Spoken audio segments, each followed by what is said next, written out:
Boa Beleza. noite, pessoal, tudo bem? Espero que estejam tendo aí uma ótima noite, todos ansiosos para a nossa aula de hoje.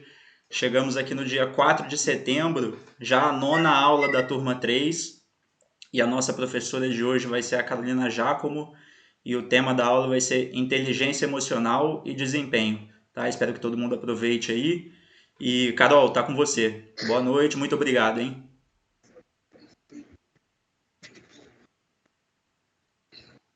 Olá, boa noite, boa tarde, bom dia para quem for ver gravado. Obrigada, Rui, aí, pela introdução. Eu acho que eu sou uma pessoa muito engraçada, muito cativante. Vamos lá, todos estão vendo a minha tela? Sim, Sim, estamos vendo. Sim, sim. sim. Beleza, a ideia é que seria a aula 14, mas eu descobri que é a nona, mas tudo bem. A ordem dos fatores não altera o produto. O importante é vocês assimilarem o conhecimento. Eu tendo a ter uma comunicação mais ágil e um pouco mais focada em entregar conteúdos de uma maneira objetiva. Então, quando cada um tiver dúvida, eu peço a gentileza de que use aí para levantar a mãozinha, e aí assim que eu finalizar a minha linha de raciocínio, eu abro espaço para que cada qual tire suas dúvidas. Antes de mais nada, eu vou me apresentar. Eu sou Carolina Giacomo, eu tenho 37 anos, eu sou antropóloga e pesquisadora científica. Dentro da FPPA, eu atuo não só como professor especialista, mas como cientista comportamental. O que eu faço dentro da escola? Eu adapto toda a comunicação e todo o design. E eu criei a cultura da escola. Então, quando a gente fala de um método de ensino que foca em excelência, que foca em humanismo, que foca em uma didática que leva vocês de fato para o mercado, não que fica prometendo, olha, a gente faz acontecer isso. Não, aqui a gente não fala, aqui a gente faz acontecer. Toda essa cultura fui eu que criei. Então eu considero a FPPA um filho. E cada aluno também. Então, cada um de vocês que eu crio um carrossel junto com o Nicolas, que é meu assistente, e o Jeff, que atua na área de tráfego pago, que nós somos o time de marketing, de comunicação, quando eu vejo, tipo, uma prova social, né? A internet fala muito de provas sociais e nós temos várias. Mas isso para mim não é uma prova social. Isso para mim é uma vitória. Porque o que eu construí está fazendo pessoas realizarem sonhos. Então, o nosso ensino não é só blá blá blá, mimimi, milhões de horas gravadas, diversos exercícios inúteis. Não, nós somos diferentes. A gente quer que cada um aqui se desenvolva. A gente quer que cada um aqui se conecte ao seu coração, à sua própria essência, ao seu espírito para cumprir o seu propósito. Seja cuidar de jogadores numa consultoria, seja brincar de futebol manager numa agência, seja entrar em um clube e realizar o sonho de levantar um troféu com um time. Esse é o nosso propósito. Abrir portas para cada um de vocês. Tornar a escola uma vitrine do portfólio de cada um de vocês. Então, hoje essa aula não é para a gente falar de estatística, de dados, de técnicas e estratégias dentro de um jogo, dentro das 4 linhas. Aqui nós estamos para falar como seres humanos, com emoções, com sentimentos, que quando ouvidos e bem geridos, tornam a gente excelentes profissionais, excelentes seres humanos. Bom, como vocês já devem ter observado, eu nutro uma paixão enorme pela cultura humana. Me sinto uma baita de uma alienígena aqui. Me sinto muito, muito diferente, muito apartada. Acho que é por isso que eu estudo tanto o ser humano, para ver se eu encontro uma forma de me adaptar melhor aqui. Porque eu acho que o conhecimento é luz e poder. E é isso que a escola propaga no mundo, esse impacto social de clarificar caminhos e jornadas através do conhecimento. A minha linha de pesquisa, ela se concentra nas produções emocionais em uma sociedade super adoentada, super disfuncional e evidentemente colapsada. Por que que isso acontece? Porque a história humana consiste em processos de opressão e supressão emocional, porque essa é uma excelente forma de abafar as nossas potências e deixar a gente alienado e escravizado. Então, a minha jornada antropológico-científica, ela visa responder a seguinte pergunta: como nos adaptar a um ambiente social tão adoentado e hostil, sem perder o caminho rumo ao encontro com a nossa própria essência? Pergunta difícil de responder. Alguém aqui já fez esse tipo de pergunta? Do tipo, como é que eu consigo ser eu mesmo nesse modelo social? Pena, você já fez essa pergunta para você mesmo? Rui, você já fez essa pergunta para você mesmo? Vixe, eu só vivo um dia de cada vez, porque a gente olha empresas querendo vender o sol à noite, aí a gente fala, mano, o bagulho tá muito louco. Eu acho que eu vou mais um pouco nessa linha do Pena também. Sinceramente. A gente está vivendo momentos caóticos mesmo. Esse negócio, acho que a gente só respira de graça porque ainda não arrumaram uma forma de cobrar isso da gente. Exato. Mas beleza, então, aí assim, eu tenho mais de 20 anos de carreira na área de tecnologia, na área de ciências sociais, e nessas minhas andanças aí pelo Brasil, fazendo implementação de projetos, conhecendo outras culturas e estudando muito, porque eu escolhi dedicar a minha vida ao estudo, a ser professora, a absorver conhecimento e compartilhar conhecimento. Eu acho que essa é a forma que eu melhor posso contribuir para um mundo melhor, educando. Então, eu fiz alguns testes, né, como observador e como participante, e eu encontrei algumas possibilidades de caminhos de cura, que elas não abrangem só um corpo biológico, mas o corpo mental, emocional e espiritual. O nosso conteúdo programático consiste em uma introdução, em que eu explico sobre o impacto das emoções no jogo e na vida. Posteriormente, a gente vai entender a conexão desses dados com o futebol, relacionando a inteligência emocional como diferencial. Vamos estudar casos reais de jogadores que demonstram inteligência emocional dentro e fora de campo. E aí, lá no final, a gente vai fazer uma aplicação prática de como desenvolver a inteligência emocional na rotina. As emoções, elas, na verdade, são o único conector da espécie humana. Por quê? Porque todos nós, sem exceção, sentimos. Todos nós, espera aí que está entrando alguém aqui, o Mário. Pronto, admitiu o Mário.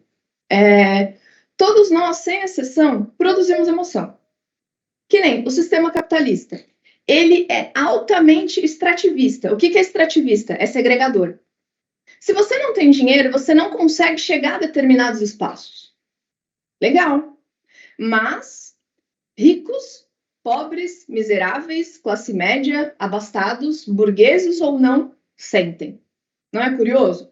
Inclusive, as emoções são altamente contagiosas. Se a gente for pegar a física quântica, ela mostra como as emoções são produções energéticas e essas cargas eletromagnéticas se dissipam no meio e a gente convive coletivamente. E isso gera o quê? A malha energética coletiva na qual estamos pertencentes. Por isso que todos somos um.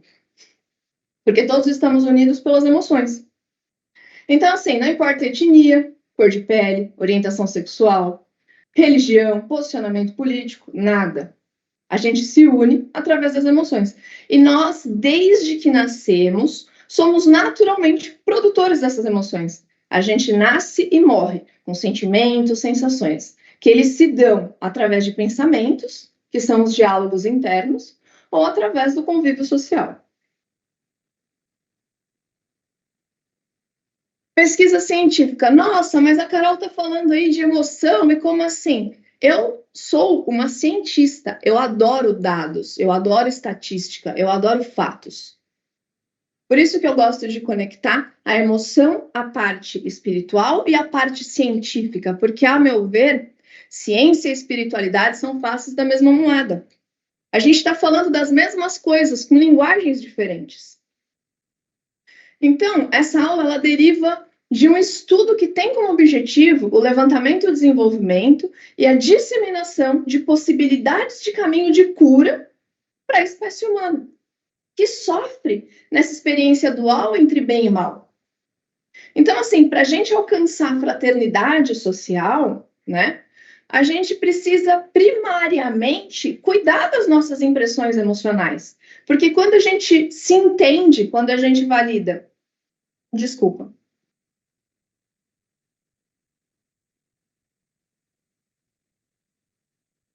Quando a gente valida as nossas fragilidades, as nossas dores, que muitas vezes derivam da criança ferida interior, daquela criança que de alguma forma foi renegada, porque os nossos pais, eles fazem o que eles podem, né? Eles também são seres imperfeitos, criando outras crianças. Então, naturalmente, todos nós temos alguns graus de trauma, outros mais intensos, outros mais leves, mas, de alguma forma, todos nós estamos nos curando. Então, quando a gente entende essas dores, a gente consegue lidar melhor com o externo. Por quê? Porque determinadas ações do externo, a gente vai entender os gatilhos que elas geram na gente. Por exemplo, se você tem algum problema com a sua mãe, com o seu pai, ou com alguma figura de autoridade, você vai replicar isso em sociedade, você vai projetar isso em outras pessoas, seja num namoro, num casamento, numa amizade ou numa relação de trabalho em que se tem hierarquia. E aí isso vai te gerar gatilhos. E muitas vezes são esses gatilhos que fazem a gente perder o controle. Por isso que a gente precisa desenvolver a inteligência emocional, para a gente entender onde estão as nossas dores, onde estão os nossos gatilhos, para quê? Para a gente ter poder pessoal. Porque quando a gente se entende, não importa o que o outro fala, o outro não vai ferir a gente, porque a gente está seguro, a gente sabe onde é que está as nossas fragilidades, onde estão os nossos potenciais. Então, essa pesquisa, ela não busca só compreender as emoções e suas implicações, mas promover uma existência mais equilibrada, mais harmoniosa, onde a saúde emocional e mental são fundamentais na construção de uma nova sociedade. Porque o que a gente está precisando, necessitando, implorando e gritando é por uma cura social. E ela só vai se dar a partir do momento que cada um de nós parar de olhar para o amiguinho e olhar para nós mesmos e resolver os nossos problemas. Porque se a gente está bem resolvido, a gente não briga no trânsito. Eu falo isso por experiência própria. Eu era uma pessoa super estressada, briguenta, agressiva. Eu não pensava duas vezes para eu sovar o amiguinho na porrada. Quando eu entendi os meus problemas, quando eu entendi as minhas fragilidades, eu parei de brigar com o externo. Porque eu me fortaleci, eu me nutri. E quando eu fiz isso, eu me tornei um ser humano muito melhor, uma cidadã muito melhor. E estou aqui ensinando as coisas que eu aprendi. Cara, mas o que que tudo isso tem a ver com futebol? Tudo. Porque, assim, futebol é uma área, pelo que eu notei, extremamente emocionada. Por exemplo, o Pena. Quando eu vejo o Pena vendo coisas de futebol, que ele grita, que ele se emociona. Tem um cara lá de Ubatuba, o César. Meu, o cara é impressionante. Ele tem um carro com adesivos do Palmeiras. Eu nunca vi um cara gritar tanto. Eu nunca vi um cara chorar tanto e se emocionar tanto.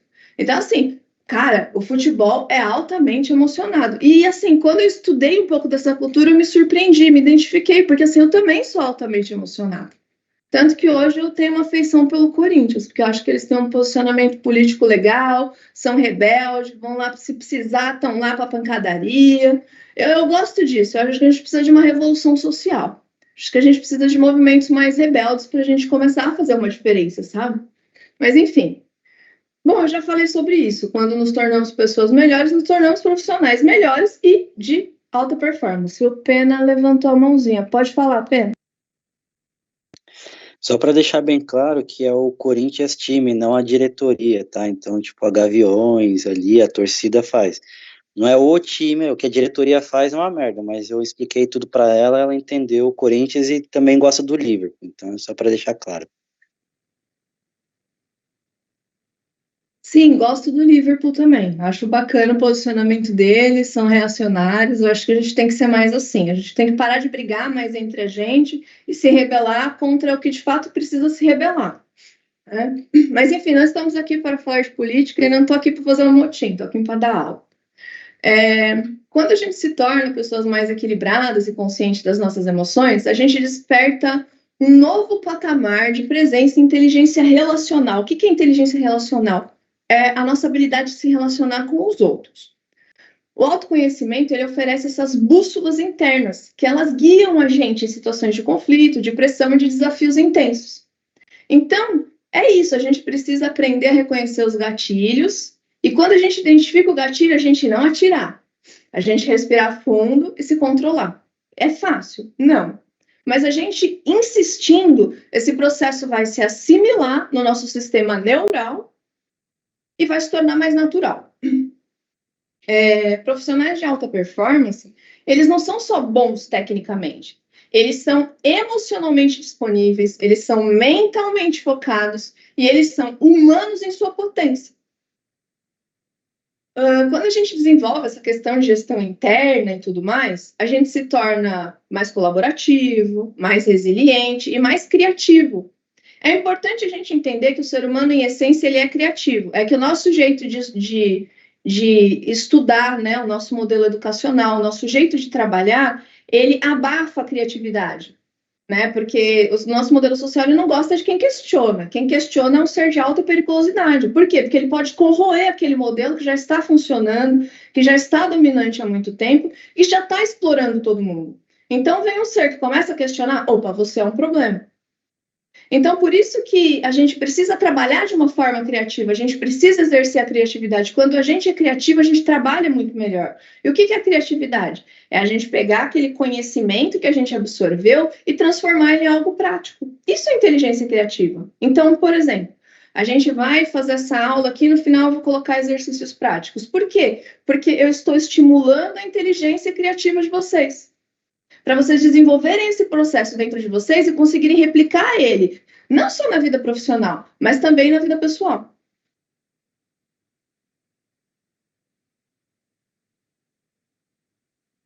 Sentir é um ato de reparação histórica, mas sentir com consciência. Por quê? Porque o nosso modelo social, historicamente, você vai pegar a história do ser humano, é uma exploração sem fim.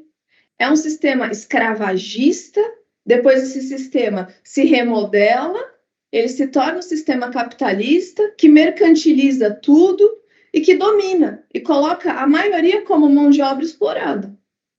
Então, o que acontece? Quando a gente sente, quando a gente começa a se compreender, desenvolver a autoconsciência, a gente quebra esse modelo de dominação e de controle. A supressão emocional, ela é uma estratégia muito sutil para escravizar. Porque assim, quem não sente, obedece. Quem não chora, endurece. Esse negócio de, ai, homem não chora. Gente, por favor, chorem. Homem chora, mulher chora, criança chora, humano chora. Inclusive, a gente precisa, sabe, chorar mais no banho, descomprimir. O modelo patriarcal, ele não é ruim só para a mulher, ele é ruim para todos nós.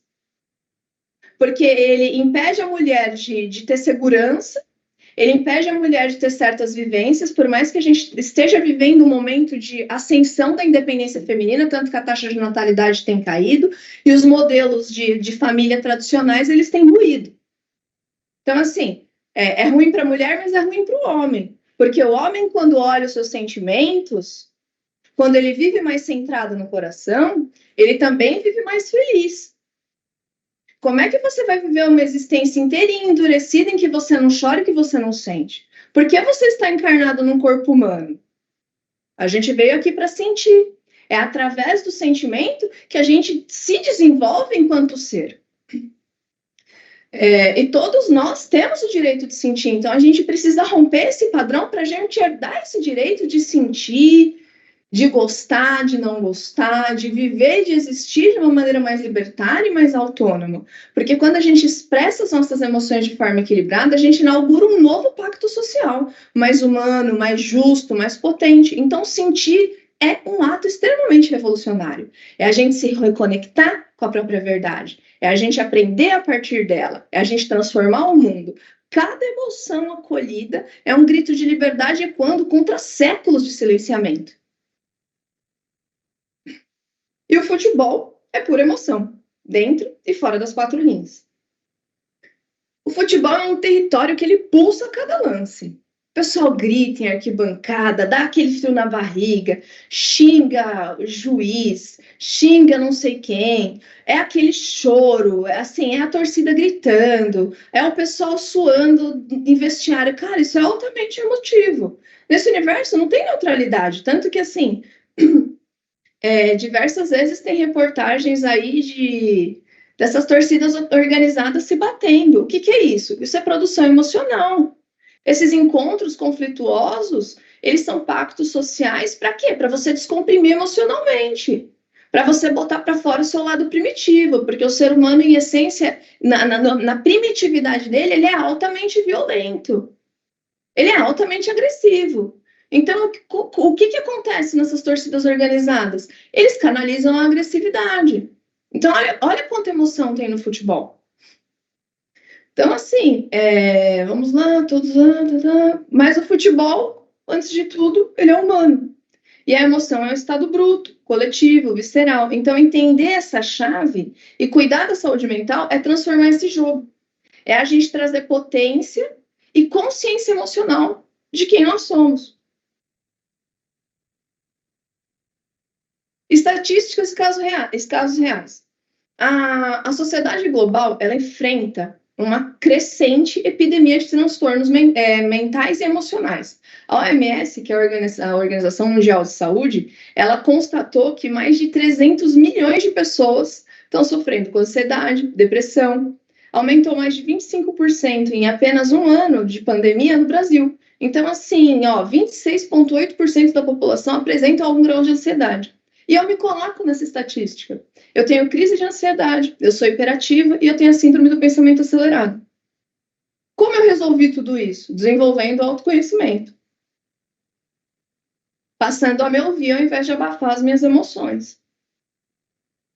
Ouvindo os meus demônios e as minhas vozes elevadas. Então, assim, vamos colocar como um exemplo prático o divórcio do Pepe.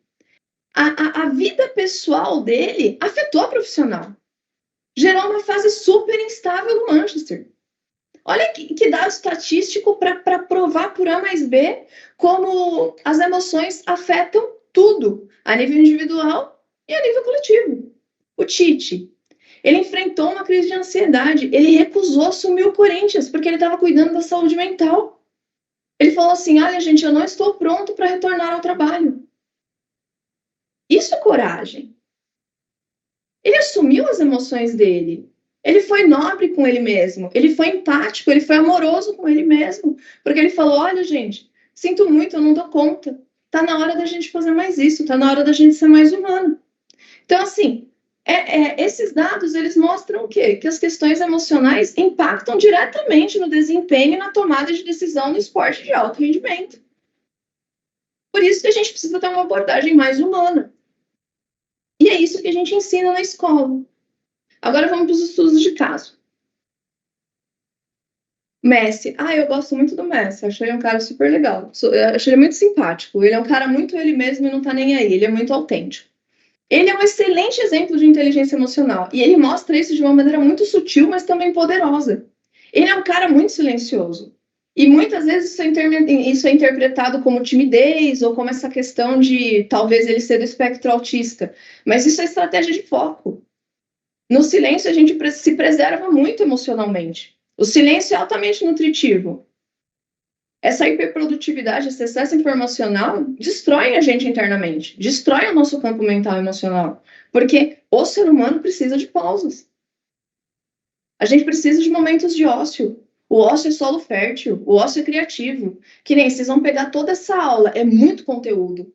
É muita coisa, é muito denso. Por isso que gravo, inclusive, para vocês poderem rever, para assimilar. Inclusive, eu estou aqui disponível para tirar dúvidas posteriores. O Pena pode passar meu WhatsApp, sintam-se à vontade. O que vocês vão fazer depois? Uma pausa. Desligar o cérebro. Por quê? Porque o cérebro precisa de tempo para maturar aquelas informações. Você absorve o conhecimento, você joga a semente no solo. E aí você dá tempo para quê? Para a semente germinar. Para gerar insights dentro de você com relação a esse conteúdo. Isso é inteligência racional e emocional trabalhando em conjunto. Então, assim, o Messi tem muito controle interno. E, assim, ele impõe tanta liderança, ele tem tanta autoridade que ele não precisa falar muito. Por quê? Porque ele é um exemplo através da sua conduta. Como ele mesmo diz, ó, falo pouco, deixa o futebol falar. Olha que pessoa profunda, intensa e inteligente. Ah, o Salah, eu também gosto muito do Salah. Porque o Salah é um cara generoso. Acho muito legal o tanto de projetos sociais, eu acho muito legal a postura dele humilde em campo. Ele é um exemplo perfeito entre equilíbrio e assim, equilíbrio, excelência esportiva e profundidade humana. Ele é um cara que trabalha muito com práticas espirituais. Ele ora antes do jogo. Quando a gente ora, medita, entoa um mantra, cada um no seu rito, cada um na sua prática. A gente se conecta com um plano muito maior do que a gente e a gente se limpa, a gente purifica o nosso mental. Então, o que acontece? As práticas espirituais fortalecem uma rotina de disciplina, elas alimentam a estabilidade emocional. E fora do campo, poxa, eu canso de ver o tanto de doação que o Salah faz. Eu acho ele um excelente exemplo. Podiam ter mais Salahs e, assim, nenhum Neymar, que é um péssimo exemplo social em todos os aspectos. Inclusive, eu acho que caberia a esses famosos, né, essas autoridades sociais, terem mais consciência de que elas precisam ser bons exemplos, porque elas estão sendo vistas. O Salah é um excelente exemplo de ser humano, é um excelente exemplo de homem com masculinidade saudável. O Neymar não. O Neymar precisa de tratamento, precisa de intervenção. Inclusive, o Salah fala que a fé dele é a bússola dele. O Luka, acho que é Luka Modric, ele carrega uma trajetória que marca uma resiliência impressionante. Ele cresceu em uma zona de guerra. Ele perdeu familiares. Imagina o caos que é você viver em constante ameaça de poder morrer a qualquer momento. E ele transformou a dor dele em potência, em força. Através do quê? Do foco, da disciplina e do equilíbrio emocional. Tanto que, assim, ele tem uma trajetória até a bola de ouro. O cara é uma verdadeira superação silenciosa. E ele lembra que os jogadores são forjados não só em campo, mas na vida. Ele fala assim: tudo que eu passei me ensinou a não desistir nunca. Então, viver exige muita resiliência. Ser um ser humano não é fácil. E são as emoções que definem o jogo. Aí eu faço uma pergunta aqui, vou fazer inclusive uma pausa de 2 minutinhos para eu pegar água para vocês pensarem. Quem aqui já perdeu uma grande oportunidade por não saber lidar com as próprias emoções? Aí eu vou dar um tempinho aqui, já retorno, vocês pensam, e quando eu retornar, quem se sentir à vontade para falar, sinta-se à vontade. Se ninguém sentir também, tudo bem, vamos no ritmo. O Daniel ligou a câmera. Oi, Daniel.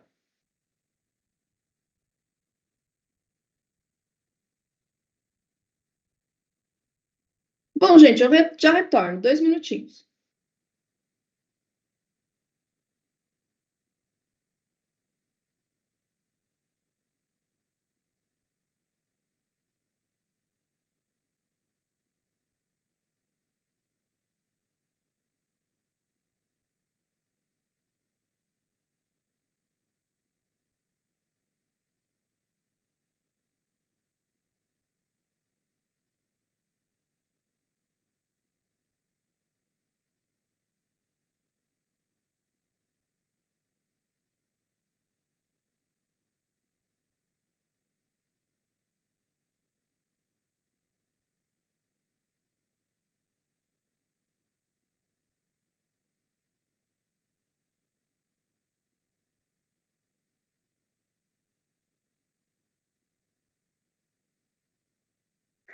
E aí, Daniel, por enquanto tá casando com aquilo que a gente conversou à tarde? Eu não sei se você tá falando, meu amigo, mas você tá no mudo, tá? Agora que eu acho que eu prestei atenção. Aquilo que a gente conversou hoje de tarde aconteceu literalmente agora. Mentira. E tô falando sério, por isso que eu tive que desligar minha câmera. Eu tava aqui escutando a aula, mas ao mesmo tempo estava apagando fogo aqui com dois moleques argentinos. Exatamente aquele que a gente já conversou. Aquele lá, cara. Não, outro. Outro. Ah, é outro? Outro. Mas, graças a Deus, tudo que é uma conversa. E, pô, eu falando com o menino em aula exatamente sobre isso. Mas é isso, cara. O pessoal, né? Tem algumas pessoas aqui na sala que ainda estão na aula, né? Não entraram ainda no futebol. Mas, cara, quem vai trabalhar com captação, ou até mesmo o Rui pode dar o exemplo aí, que ele mexe com, como é que fala? Com desempenho individual e também com captação lá no Rio. E, cara, você lidar com pessoas, lidar com Exato. sentimentos, não tem como. O Rui, a gente tem aqui o Michael Douglas, que, pô, a gente ouviu o áudio dele esses dias, mano, o moleque tava destruído, cara, porque ele tinha saído do Santa Clara, queria disputar a terceira de Portugal, para ele disputar a terceira da Espanha. Só aconteceu. O visto dele demorou para sair e ele chegou faltando 30 minutos para encerrar a janela na Espanha. Os caras, com medo de não conseguir colocar ele, colocaram outro jogador no lugar dele e ele tá indo disputar a quarta da Espanha por empréstimo num time. Mano, você ouve o áudio do moleque, cara, é de cortar o coração, velho. Na hora que, Não, foi exatamente. na hora que o Pena me mandou o áudio, eu ouvi a voz dele, eu já, putz, cara, ele tá quebrado, nossa senhora. A mesma coisa que eu falando com o menino argentino, o empresário dele me ligou, fez. Ele é brasileiro, só que o outro que argentino não estava disponível, ele fez, Dani, fala com ele aqui, porque. Aí ele me mandou um áudio, o menino com a voz quebrada, assim, eu fiz, porra. Aí eu comecei a falar com ele, eu fiz, olha, é aquele negócio, eu utilizei a mesma técnica que eu utilizava para meus alunos na academia. Eu era dono na academia, eu tinha, só meu aluno, eu tinha 750 alunos na minha academia. Só então, isso. assim, nada, a outra academia que eu trabalhava tinha 25 mil, então, Caraca, quando mano. eu falo só 750 é porque, entendeu? Então, assim, eu falei, eu tenho que falar, primeiro tem que quebrar o gelo, tirar aquele medo, aquela coisa toda, entendeu? E eu, por exemplo, como um educador, eu tenho que falar a coisa certa. Tem que saber aproximar, porque aquele cara já está num estágio quebrado. Qualquer coisa que eu falar errado vai trazer muito pior. Vai fazer uma coisa muito pior. Aí é que ele já está no buraco. Se eu falar. São duas opções que vai acontecer. Se eu falar a coisa certa, eu tiro ele do buraco. Se eu falar uma coisa errada e ele não sentir firmeza, o buraco fica mais fundo. Então, a responsabilidade como educador é muito grande. E nesse caso, somos nós, os educadores, trabalhando diretamente com o humano, que é o jogador. E muitas vezes é moleque, os caras são moleque, são de famílias humildes, que não tiveram aquela estrutura que muitos de nós tiveram. E se a gente não fizer justamente isso, a gente tem um poder de levar ao céu ou ao inferno numa palavra.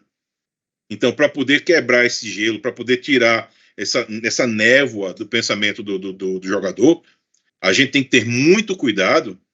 Sim. E já inserindo no contexto da aula, entendeu? O mental do jogador, se não tiver bem, velho, nada funciona. Nada funciona. Entendeu? Então, assim, é complicado, porque você está lidando com seres humanos. E eu sempre treinei assim. Cada aluno, aquilo ali que eu estou olhando na minha frente, aquela pessoa que eu estou olhando na minha frente, cada pessoa é um universo diferente. Sim. Se você não souber lidar com a adversidade, não só religiosa, étnica, ideológica, política, o que for, se você não souber fazer isso e souber dividir sem julgar, você vai quebrar aquela pessoa mais do que já está. Mas se você souber fazer isso de uma forma que abrace a pessoa e a pessoa se sinta confortável, então o que acontece? Aqueles 3 fatores que são primordiais na venda. O conhecer, gostar e confiar. Entendeu? Então é o know, like and trust. Se você fizer isso, você vende, você ganha clientes e você salva vidas. Então você pode usar todas essas três ferramentas de uma forma E pode utilizar, traduzir isso para o futebol, justamente com aquele atleta que está tendo um problema, ou aquele moleque que não tá tendo problema numa transição de infantil, sei lá, para um sub-20, para um profissional. Aqueles que não sabem lidar com a frustração. Então, são tantos fatores que nós, como os educadores, ou os treinadores, ou os analistas, e principalmente os analistas individuais, a gente tem que ter o poder da palavra para fazer aquela pessoa que está ali na sua frente quebrada voltar a se recompor. Que é muito fácil quebrar as coisas, mas a coisa mais difícil é consertar. Sim, se a Carol permite, até dar um exemplo aqui no Brasil mesmo, que todo mundo viu, e eu falo sobre a resiliência que esse cara teve, foi o Yuri Alberto. A gente conversou hoje, foi isso. Como é que pode o treinador, né, o cara que tem que estar ali para instruir, para falar o que fazer, o que não fazer, como fazer, chamar o cara de burro, sabendo que ele está treinando um dos maiores clubes do Brasil, que tem 28 câmeras, 30 microfones, chamar o cara de burro, né? E aí, pô, eu falo, o Yuri Alberto poderia ter saído do Corinthians há muito tempo. Só que ele, cara, fez um acompanhamento psicológico. Ele fala, né, no programa do Neto, no especial do programa do Neto, ele fala que se não fosse o acompanhamento psicológico que ele fez, se não fosse ele desligar da internet, se não fosse ele tomar uma postura de ele se cuidar mentalmente, ele teria acabado com a carreira dele ali, entendeu? Pô, só aquele tropeção no clássico com o Palmeiras, que ele vai fazer o giro, ele tropeça na própria perna, ali você vê que o emocional do cara tá destruído, velho, entendeu? E aí vem tudo isso que a Carol falou, da inteligência emocional, de você saber o momento de apertar o cara, o momento de soltar. Então, e aí, Daniel, complementando o que você falou, é muito isso. A gente que está de fora dando apoio tem que saber fazer a leitura para saber a informação que vai passar. Senão a gente... Nem se eu chegar e falar assim, o Michael Douglas, eu quero saber, mano, o pagamento vai rolar, não vai rolar? Naquele momento, o cara fala, pô, o cara não quer saber de mim, o cara só quer saber do meu dinheiro. Exatamente. Não, a gente tem que trazer o jogador pra gente, falar, mano, fica calmo, a gente vai continuar te acompanhando, vamos ver aonde vamos buscar esses jogos. Irmão, é 6 mesinhos, mês que vem você já tá na terceira de novo, entendeu? Então, que nem você falou, é saber chegar, conversar, ouvir, depois sair também é importante saber fazer. Exatamente. Que aí você encaminha, você bota aquela pessoa de volta nos trilhos e ele consegue performar novamente. Sim, né? Sim. Então é bronca. Mas desculpa aí, Carol, às vezes eu falo muito. Não, tá de boa. Eu gostei muito da maneira como você comunicou, porque você colocou exemplos reais da rotina de um scout, da rotina de um analista. E um scout, um analista, assim, você foi perfeito na sua colocação. É um educador. São e o 25 educador... anos, 25 anos como personal trainer. Então, achei muito bonito. Você fala com coração, Daniel. Muito bom também. Mas tem que ser. Quando a gente lida com pessoas, a gente tem o poder de construir ou destruir. E é muito fácil destruir. É muito fácil destruir. Entendeu? A coisa mais difícil do mundo é você construir ou reconstruir alguém. E principalmente reconstruir a confiança das pessoas. Então, eu dou aqui só um exemplo rápido. Na minha academia, todas as pessoas que vinham para mim, 99%, vinham com bagagem muito ruim. Ou foram traídas por causa da imagem, do peso, alguma coisa, ou a maioria, ou foram colocadas para fora porque não aparentava ser uma pessoa saudável, ou perderam oportunidades por causa do peso. Então, o que acontece? Elas já tinham tentado outros lugares, foram pré-julgadas, entendeu? Porque, porra, você vê aquela gordinha, a primeira coisa, como você sabe, quando a pessoa é novato na academia, é a forma que olha para o lado, olha para o outro. Você Sim. vê aquelas pessoas muito saudáveis, e isso eu estou botando nesse contexto para poder pra trazer para o futebol. Então, elas estão quebradas. Então, qual é o meu papel como educador? Não é mais nem personal trainer querendo vender sessão. A minha parte como educador é de fazer aquela pessoa ganhar aquela, como a gente chama, o spark, fazer a fagulha da esperança de poder sair daquele lugar onde ela se encontra, aquele lugar escuro. E a mesma coisa o futebol, jogador de futebol. Ainda o Pena deu o caso do Yuri Alberto, mas são vários. Então, como eu falei, eu tive que botar minha câmera aqui desligada, eu nunca faço isso, mas assim, porque um jogador me ligou no meio da aula e, sabe, como falou, a voz quebrando. E às vezes não é só terminar a carreira de um jogador. E se esse cara for fraco da cabeça e fazer uma merda? Sim. Pior. E que acontece? Sim. E ainda mais hoje em dia que acontece. Que as pessoas com mídia social necessitam de validação em tudo. Entendeu? E como jogador de futebol, é a mesma coisa, é a imagem. Ele precisa mostrar às pessoas que é forte, que está acima daquilo, até porque, às vezes, o próprio clube, por causa de direito de imagem, força o cara a mostrar uma realidade que não existe, que é completamente oposto. Entendeu? Então, assim, nós como educadores, no caso, não falo de educadores assim, mas todos nós somos educadores, mas estamos aqui para ajudar fazer essa desconexão do lado ruim, trazer de volta para o lado bom, reconstruir aquilo que está quebrado. Eu acho que o momento que nós estamos, ele pede por reconstrução, em todos os aspectos, Todos nós, em algum grau, estamos colapsados. Todo mundo que eu converso, sem exceção, está vivendo um momento extremamente desafiante ali individual, todos nós. E eu acho que se cada um de nós saísse mais do modo competitivo e fosse mais para o modo cooperativo, a gente ia viver melhor. Eu acredito muito na ajuda.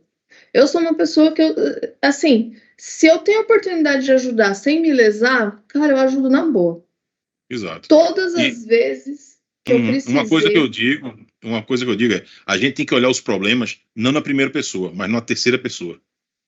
Se você conseguir se olhar de fora para ver qual é o problema, é muito mais fácil você contornar o problema. Não olhar com um olhar tão egoísta, mas egoísta não na forma pejorativa. Às vezes porque tem sempre aquilo, o que isso vai me trazer de benefício? Sim. Mas se você tirar desse pensamento de primeira pessoa e se colocar numa terceira pessoa, eu acho que você consegue enxergar os erros melhores e dessa forma consegue abordar o problema de uma forma diferente, consegue ajudar aquela pessoa de uma forma diferente e passa a entender o problema de uma forma diferente. Entendeu? Então é só, às vezes, uma mudança de posição, de 1 grau só. Você está no navio aqui, mudou 1 grau à direita ou à esquerda, você vai bater num continente completamente diferente. Entendeu? E às vezes é só aquele 1 grau.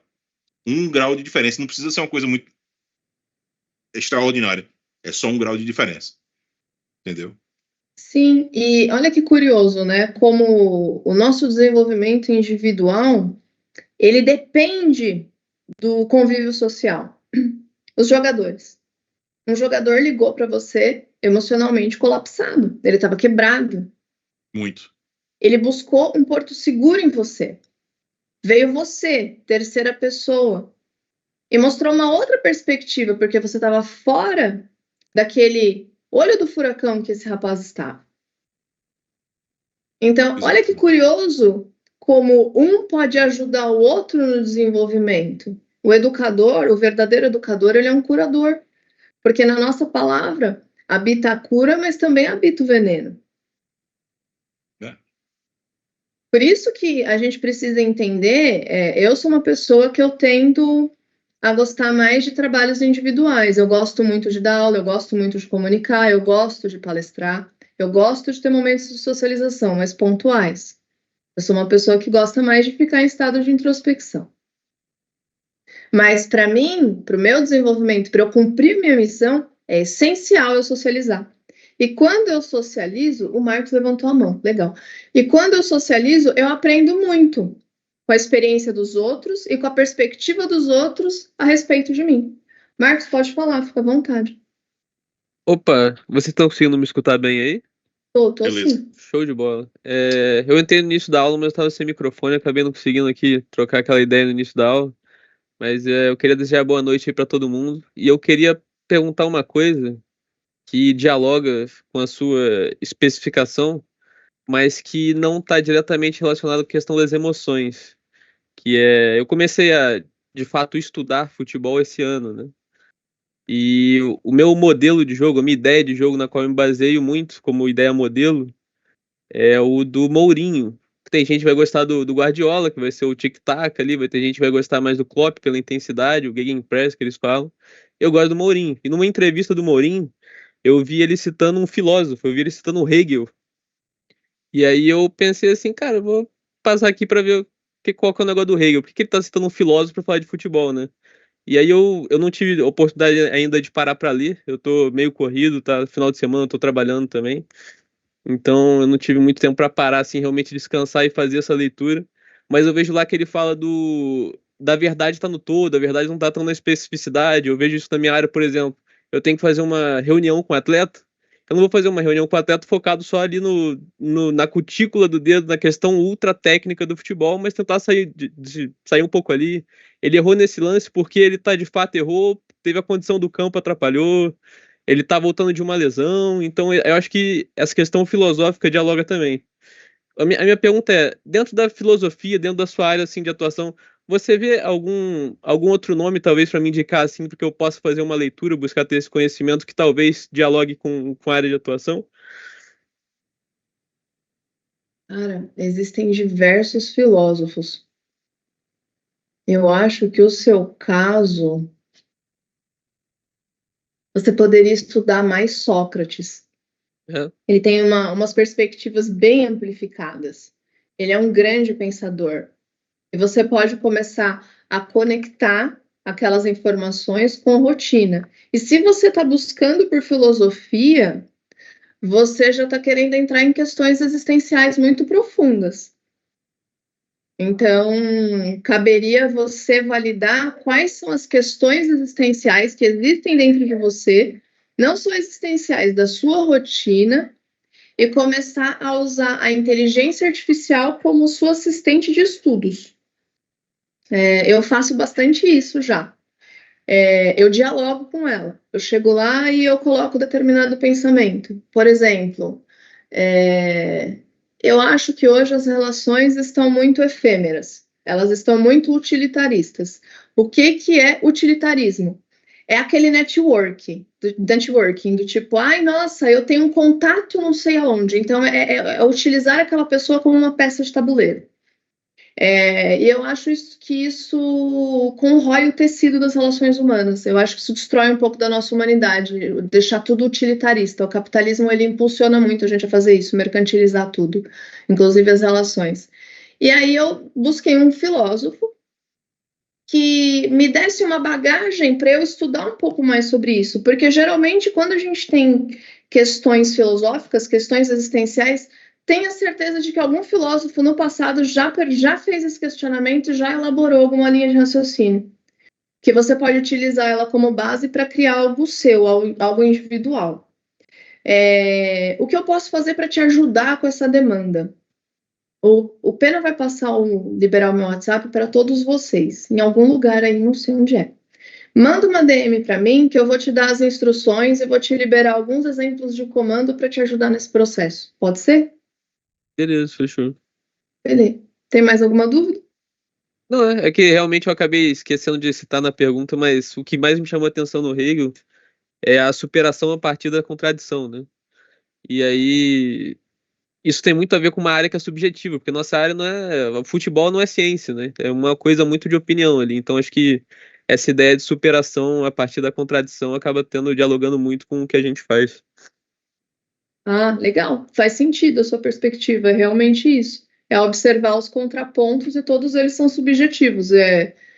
Tem a parte estatística, né, do futebol, de metrificação, mas eu também acho que ele é bem subjetivo. Inclusive, essas táticas que são elaboradas e tudo mais, elas são analisadas, recorrências de conduta, mas ainda de uma forma muito qualificativa e não quantitativa. Perfeito. Vamos lá. Estamos chegando ao final. A ciência, a emoção e o futebol em foco. Quando a gente compreende as emoções sobre uma ótica neurológica, a gente revela que o sentir também é um ato profundamente cerebral. Tem um estudo sobre as amígdalas, que são neurotransmissores e conexões emocionais, que mostram que a razão e a emoção, elas caminham juntinhas dentro do nosso cérebro. Então, a ciência, antes, ela era marcada pelo excesso de racionalismo, pela frieza, dados são dados. Mas agora a gente está abrindo espaço para uma abordagem mais integrada, com coração, com alma, tanto que a neurociência tem estudado muito a espiritualidade, muito mesmo, e tem descoberto conexões impressionantes. Então, assim, sentir-se tornou-se um ato e um campo legítimo de investigação e de transformação. E o futebol, como um fenômeno humano e social, ele também precisa seguir esse caminho. Por trás dessas análises táticas, a gente está lidando com pessoas, que são seres completamente individuais, que enxergam a vida de uma perspectiva única. Então, antes de atletas, é o que o Daniel falou, a gente está lidando com seres humanos, e o mundo está pedindo uma escuta mais afetiva, assim como o futebol. Referências científicas, esse eu vou passar brevemente. Eu tenho uma lista com esses links, e eu vou compartilhar com o Pena, e o Pena compartilha com vocês, caso vocês queiram se aprofundar mais nesses estudos. Deixa eu só pegar uma telinha aqui, vamos lá. Esse primeiro estudo, ele está relacionando as emoções com o esforço mental e a interrupção da concentração em atletas adultos. Então, ele mostra o quê? Como essas emoções impactam na concentração dos atletas, incluindo dos jogadores de futebol. O segundo, ele mostra uma interpretação de como o estresse, que libera um cortisol violento no organismo, ele impacta no desempenho emocional e técnico dos atletas.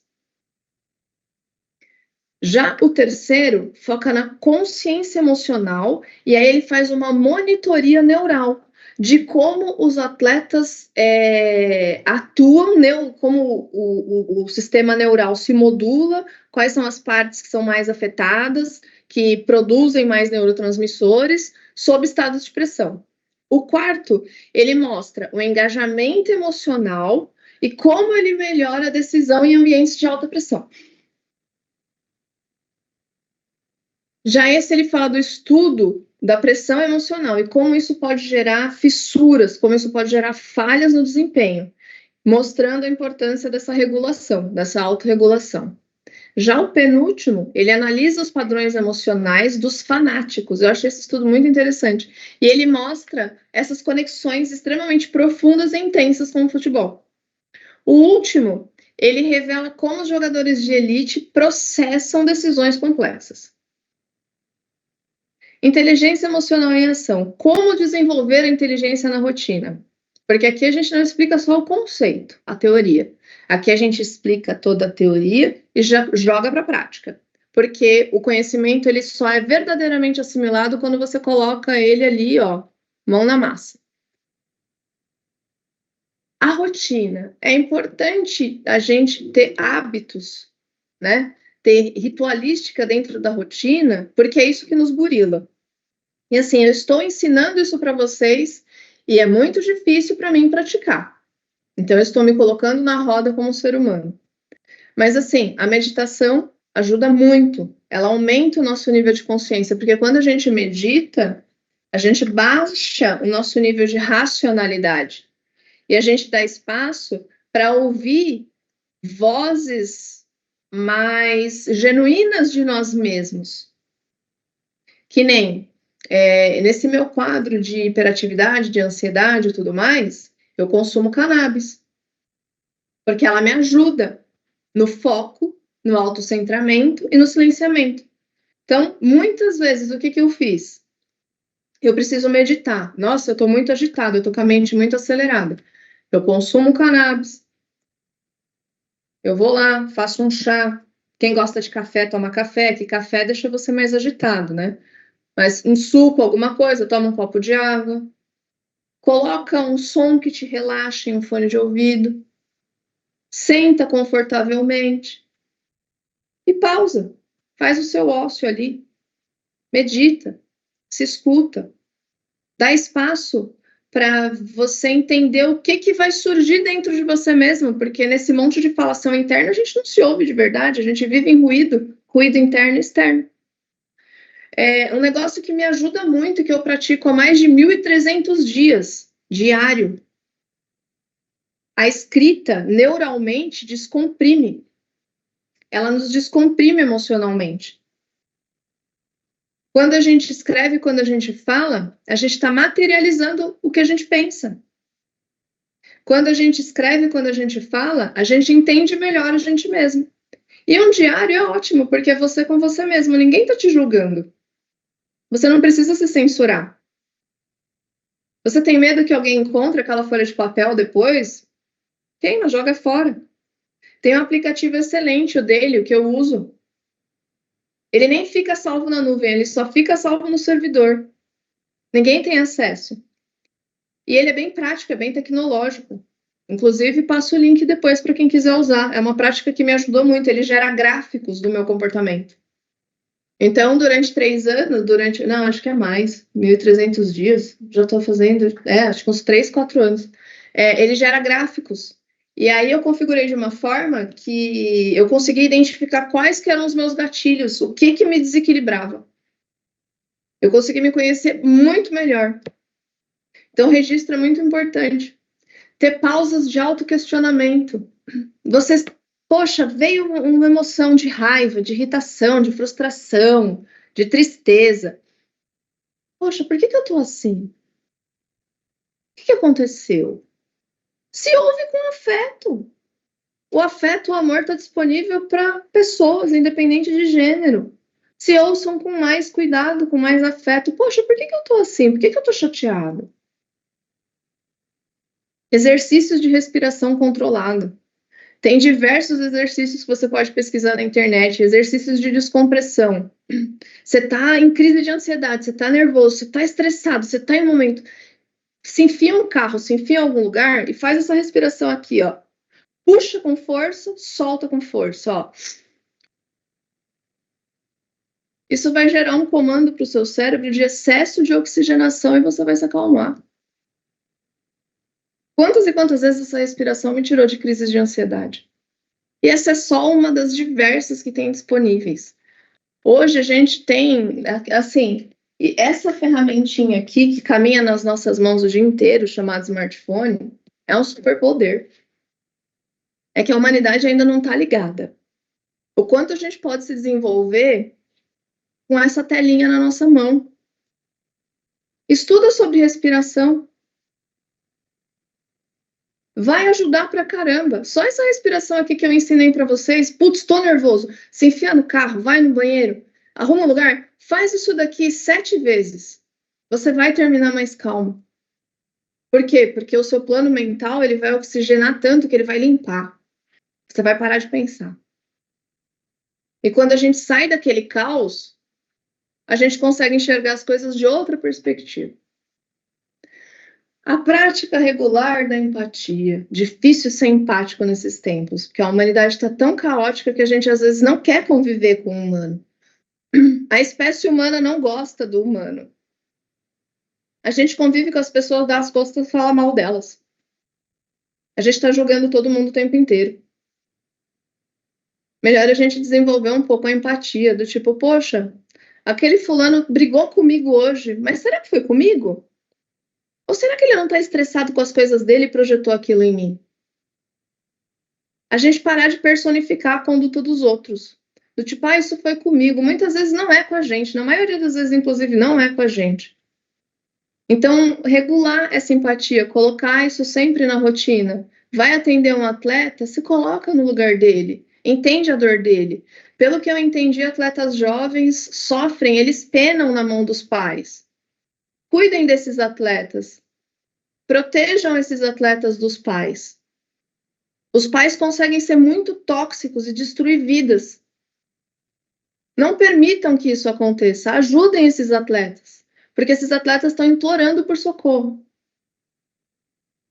Muitas vezes o socorro desses atletas é cessar a carreira no futebol. Porque é a maneira dele se libertar desse pai.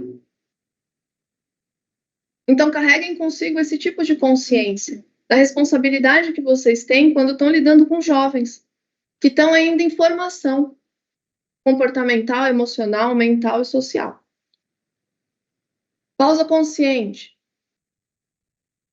Todo mundo, em algum momento, estoura. Quando você entende o seu fluxo de estourar, você consegue conter antes. Você consegue inserir uma pausa. Por exemplo, em momentos que eu estou super estressada, que eu estou irritada, que eu estou frustrada, que eu estou com raiva, eu não falo. A pessoa tenta falar comigo, eu falo, olha, eu não estou em condições de falar com você nesse momento. Eu vou me acalmar, eu vou me centrar e depois eu vou conversar com você. Esse tipo de pausa consciente que a gente faz evita muitas destruições. Porque, como o Daniel disse, é fácil destruir, reconstruir dá trabalho. Então, a gente pode evitar diversos desastres tendo essas pausas antes de reagir. Estabelecimento de metas emocionais. Definir objetivos para a gente melhorar as nossas reações e comportamentos.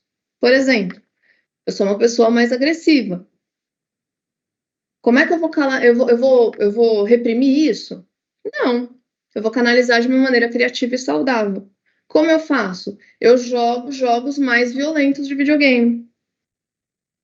Como Cyberpunk, Sniper Elite, que eu posso atirar na cabeça de nazistas. Porque eu sou assim, não adianta, eu sou desse... O Rui tá rindo, mas é verdade, eu sou desse jeito. O Daniel também, gente, eu pego o Cyberpunk. Tem hora que eu não preciso matar ninguém, eu tô matando no meio da rua e fugindo da polícia. E eu tô achando super divertido. Eu tô lá. Por quê? Porque o meu eu primitivo tá sendo alimentado. Gente, a gente precisa alimentar o eu primitivo para ele ficar feliz. A gente não é levado o tempo inteiro, não dá para ser levado o tempo inteiro. Conviver com o ser humano é difícil. Tem hora que eu olho o ser humano, eu respiro fundo 7 vezes, que eu falo, vou falar o que para esse ser? É melhor eu não falar nada, porque eu não quero ser presa. A gente precisa entender esse nosso lado mais bélico, mais denso. A gente é assim também. Não dá para ser levado o tempo inteiro fofo, maravilhoso, elegante. Agora vamos para o exercício prático. Vamos se divertir.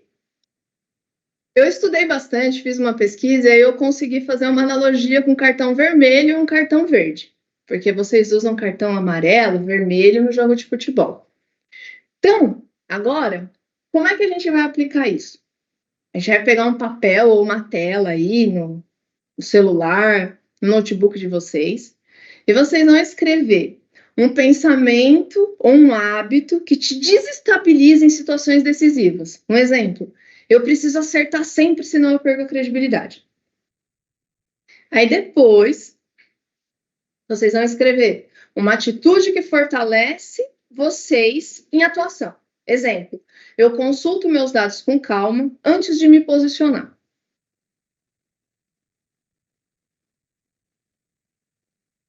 Qual que é o foco desse exercício? Estimular a consciência de vocês sobre o comportamento que sabota e que fortalece a atuação profissional de vocês e também pessoal.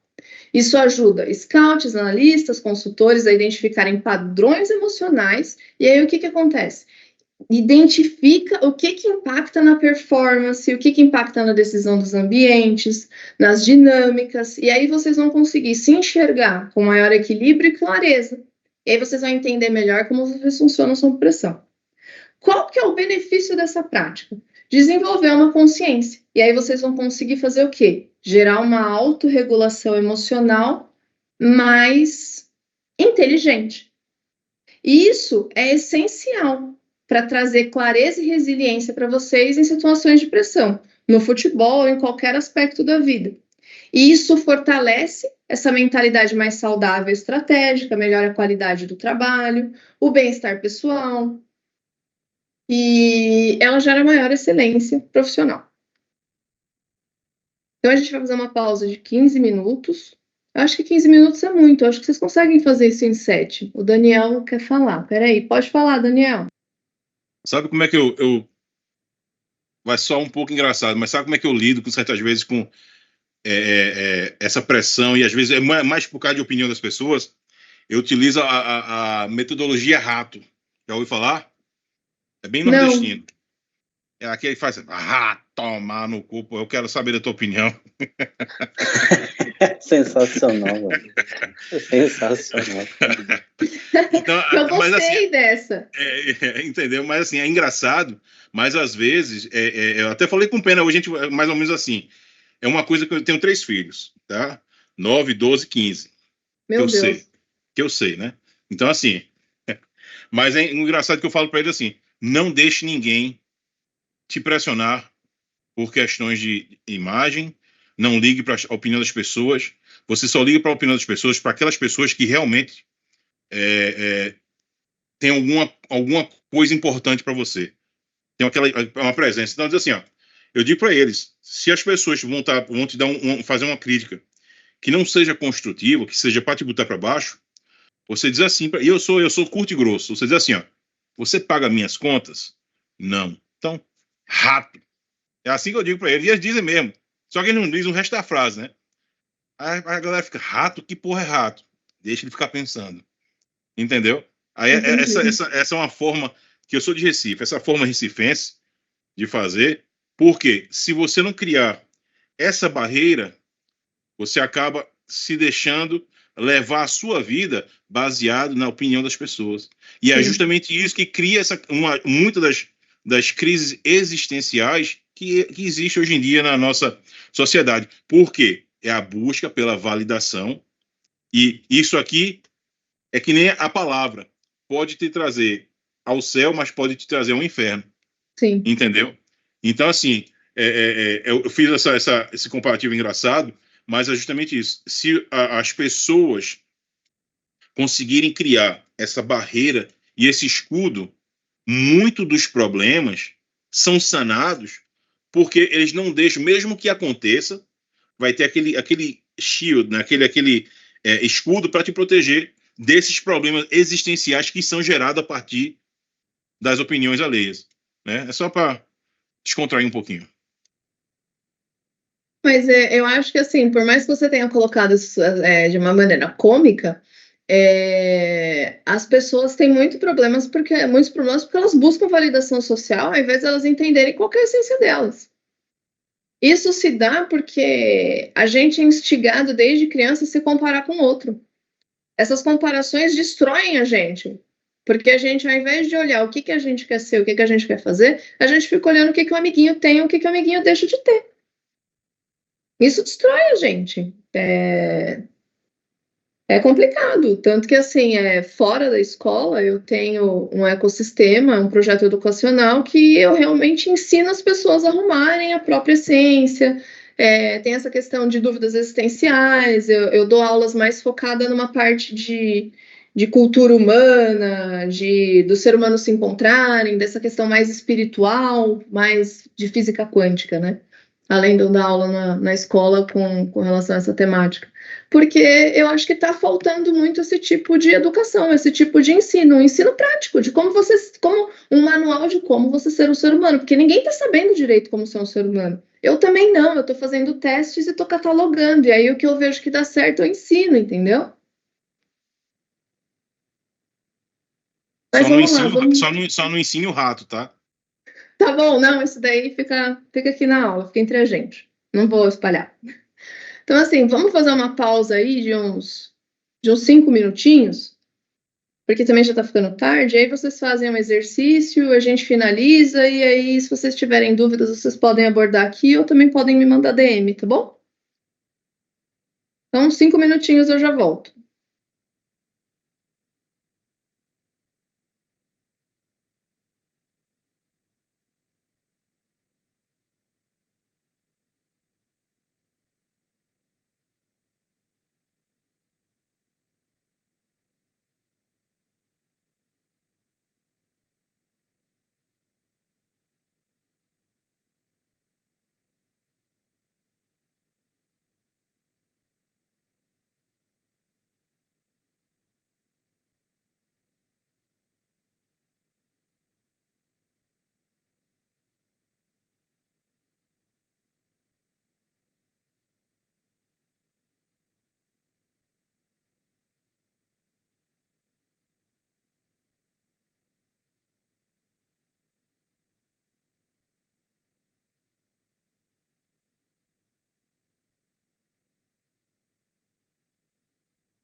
Pessoal, vamos lá para não tomar muito tempo de vocês, mas que já está bem tarde também, 10 para as 10.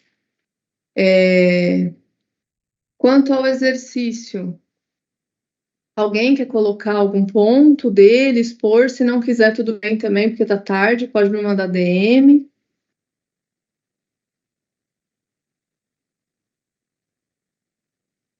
Bom, beleza. O Rui vai Pô, compartilhar eu ia falar pro Thiago aí, que o Thiago tá com a câmera aberta aí, se ele quiser falar algum cartãozinho aí. Pode ser um cartãozinho verde aí, vai. O que era o cartão verde mesmo, cara?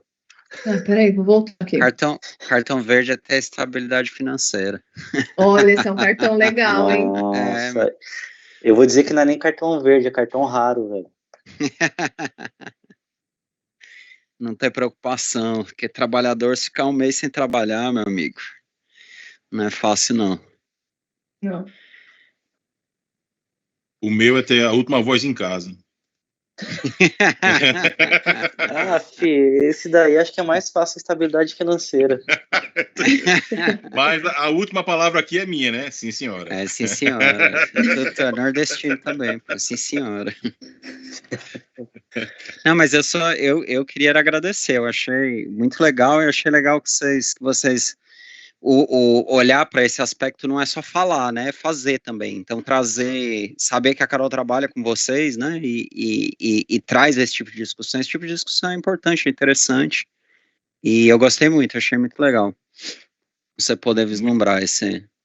Muito bom. E ver perspectivas diferentes, né? Esse é o que é o mais importante, como a gente falar. Se resolver uma coisa numa terceira pessoa, né? Para poder, às vezes, que quando você entra em desespero, a primeira coisa que acontece é você ficar cego, você não sabe ver a 1 centímetro no palmo à frente do seu nariz, né? Então você se vê encurralado, você se vê no buraco profundo, sem uma saída, e às vezes a saída é só olhar para cima, olhar para o lado, olhar para trás, entendeu? Então, e se deixar, quando a pessoa estender a mão, aceitar aquilo, porque muita gente às vezes não aceita com medo de se abrir e de ter aquela porra, será que naquele pensamento, será que eles vão usar isso contra mim algum dia? Sim. Entendeu? Que hoje em dia, infelizmente, acontece isso muito. Entendeu? E quantas vezes a gente já viu aí, entendeu? Mas assim, pelo menos dá a oportunidade, a oportunidade de alguém querer deixar você deixar a pessoa te ajudar. Você tem que dar o primeiro passo de querer ajuda. Entendeu? Quando você quiser ajuda, você aceitar que precisa de ajuda, aí você abre aquela janela da oportunidade, entendeu? Dá oportunidade ao próximo a poder te trazer para a luz, né? Que você está naquele buraco profundo, escuro. Então você assim, fato que você falou aí, de ter uma perspectiva diferente é muito interessante.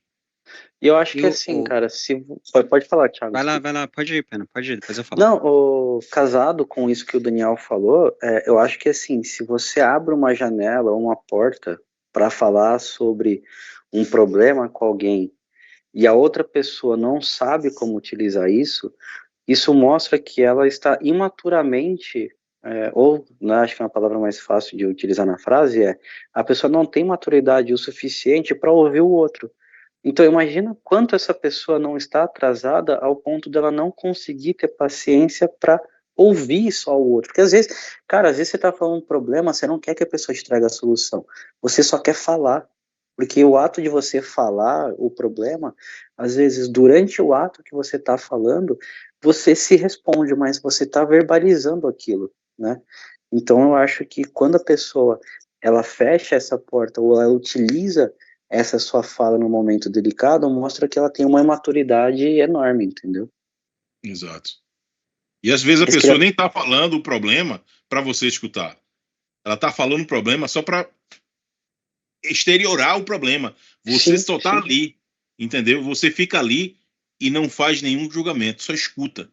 Se você vai rebater ou alguma coisa, escuta primeiro, que uma coisa é escutar e ouvir. Então, ouça o que a pessoa está falando. entendeu? Para você responder. Se a pessoa está ali só verbalizando para poder tirar aquilo de dentro, sem querer a sua opinião, aí você escuta, entendeu? Então deixa, como você falou, tá ali, aceita, deixa a pessoa exteriorizar e não fala nada até a hora que é para falar, entendeu? Isso mostra maturidade, como você falou. Mas você ia falar? É porque assim, a Carol tocou num ponto, a gente tá vivendo uma revolução tecnológica muito grande, né? E tá tudo acontecendo ao mesmo tempo, e tá sendo difícil lidar com isso, não é à toa, né, que nós estamos nesse momento. E aí é interessante quando a gente traz para o futebol também, porque o futebol é um ambiente instável, né? Porque o futebol lida com emoção, então as pessoas que estão dentro do futebol são instáveis. As decisões nem sempre são tomadas pelas melhores possibilidades, né? Elas são tomadas pela emoção do momento, pelo calor do momento. Então, é difícil lidar com essas coisas. É preciso ter muito pé no chão para conseguir lidar com determinadas coisas, né? Eu fico imaginando esses meninos que as famílias... Claro que as famílias são tóxicas, porque elas sonham que o menino pode ser uma mega cena para a vida delas, né? O Pena estava falando do caso hoje do Bruno Henrique, né? É difícil lidar com a família também, né, cara, o jogador, porque o cara ganha 2 por mês e fica todo mundo pedindo dinheiro para ele o tempo todo, né? É fácil cair numa situação ruim, né? O tempo todo tá sendo pressionado de todos os lados. A validação fora, a família. Sim. Enfim. Eu vou só dar um exemplo, aí a Carol pode seguir, do Neilton. Né, acho que a maioria de vocês aqui, ou todos, né, lembram do Neilton. Ele estava conversando com a gente dele, a gente fez um trabalho financeiro para levar ele para a Austrália, só que infelizmente o clube não abraçou, né, a parte de marketing e tudo mais que poderia tentar fazer com o Neilton, porque achou arriscado, devido ao atleta ter uma série de lesões, eles não quiseram fazer isso, né? Viram que o Douglas Costa deu com os burros na água, eles falaram, não vamos fazer isso. E aí, falando com a gente, eu falei, pô, então vamos jogar para algum clube aqui no Brasil, fazer uma campanha de marketing, né? Mostrar aí o Neilton de novo. Ele falou assim, cara, na verdade o Neilton quer sair do Brasil, nem que você coloque o Neilton na segunda da Coreia. Ele quer sair do Brasil porque ele não aguenta mais familiar pedindo dinheiro emprestado. Entendeu? E ele não aguenta, ele quer fugir, ele quer pegar os 2 filhos, quer pegar a esposa e ficar fora do Brasil, se possível, aposentar fora do Brasil, porque ele não aguenta mais tanto familiar pedindo dinheiro para ele. Eu falei, caramba, e aí, né, a gente entende, pô, o Bruno Henrique ganha 2 milhões por mês no Flamengo, aí o cara tá devendo R$1.000, ele falou, pô, vou lá falar com o meu irmão, só que, mano, pô, tudo bem, o cara tem 2 milhões, mas é fruto do trabalho dele, né, cara? Vai saber quantas vezes ele também já não foi pedir dinheiro pro irmão, entendeu? E aí que você falou, o menino chuta uma bola de esquerda, encaixa uma bola no ângulo, a família já olha, nossa, pronto, acabou nossos problemas, agora a gente não vai mais precisar trabalhar porque o nosso filho vai trazer tudo, entendeu? Então é uma pressão enorme, cara. Eu aprendi uma coisa, que o não sem o não é libertador. Uma vez você aprende a dizer não, é libertador. E sem explicação. Você dá um não sem explicação. É libertador. Entendeu? Quantas vezes a pessoa, não, mas não por quê? Porque não e acabou, porra. Pô, agora imagina se o Bruno Henrique é banido do futebol por causa de R$1.000, velho. É foda. Entendeu? Mas desculpa, Carol, a gente acabou levando aí para um outro lugar. Pode concluir a aula. Não, eu tô um pouco chocada com o cara. Ele quer basicamente fugir do país, porque ele não aguenta mais os parentes, os familiares. Sim. Isso é muito delicado. E o que eu observo que está muito comum são relações de pessoas que não querem trocas justas, que elas querem ser sanguessugas mesmo, elas querem só tirar e nada dar. Então, assim, a questão de dizer não é só um capricho, é um ato de autopreservação. Você delimitar, tipo, aqui não. Eu, assim, de umas semanas para cá, eu tenho aprendido muito isso, eu tenho assimilado muito esse conhecimento. Porque eu sou uma pessoa muito doadora, eu sou uma pessoa muito generosa, e eu já me perdi muito nesses traços comportamentais. Então, hoje eu estou mais restritiva. Você quer acessar o meu conhecimento? Legal, eu posso te ajudar, desde que você me pague. Você quer um trabalho? Bacana, eu posso cobrar um valor simbólico, mas precisa haver uma troca. Então, é sempre a gente colocar isso, troca. Precisa ter. Legal, eu vou dar, mas o que eu vou receber? Porque a base da abundância, a real prosperidade consiste nisso, em trocas justas. A abundância equilibrada, a abundância sadia. Agora, essa abundância tóxica consiste em explorar os demais. E assim, nem eu e nem a escola estamos aqui para ser explorados e nem para explorar. Uhum. Então, assim, para concluir, a ideia dessa aula é desenvolver a inteligência emocional, não só no contexto do futebol, de diferencial técnico e tudo mais, mas como necessidade estratégica para transformar a performance individual e coletiva. O Gabriel está entrando. Está entrando para a conclusão. Quando scouts, analistas e consultores aprendem a gerir as emoções e se conhecer de uma maneira mais aprofundada, a gente cria um ambiente mais resiliente, mais colaborativo, mais focado, porque a gente enfrenta melhor os desafios, a gente maneja melhor a pressão, a gente consegue tomar decisões mais rápidas, com mais clareza e com mais equilíbrio. E isso não é só investir em resultados esportivos, mas na humanização do esporte. A gente precisa promover saúde mental, a gente precisa promover bem-estar, excelência sustentável dentro e fora de campo. Bom, chegamos ao final da aula, ela durou 1h30. Eu queria agradecer o tempo, a escuta de todos vocês. Eu espero que de alguma forma eu tenha contribuído com o desenvolvimento e com a jornada de vocês. Super me coloco à disposição. Vou compartilhar aqui os itens dos estudos científicos, do aplicativo.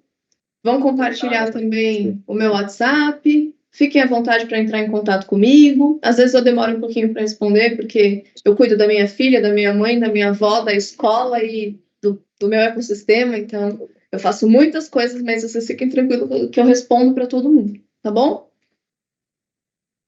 Obrigado. Eu que agradeço aí também a aula. Foi muito boa, muito proveitosa mesmo. Agradeço aí, obrigado, viu, Carol? Obrigado, pessoal, pela troca aí que a gente teve. O Rabelo entrou por último aí, Rabelo, fica tranquilo, acho que ele já até saiu de novo, que ele viu que já acabou a aula. Mas, enfim, obrigado, pessoal, e qualquer coisa, de novo, só dá um toque aí. Lembrem só que amanhã, tá? Quem puder comparecer, a gente vai ter apresentação lá no YouTube, tá? Do projeto do pessoal que a gente fez na comunidade. Vai ter um treinador português, que é Chief Scout do Hércules da Espanha, se eu não me engano. Ele vai apresentar um projeto. E a gente tem também um brasileiro que vai apresentar um outro projeto. Então, se vocês puderem comparecer amanhã a live no YouTube às 19h30 também, eu vou ficar bem feliz, tá bom? Estarei lá.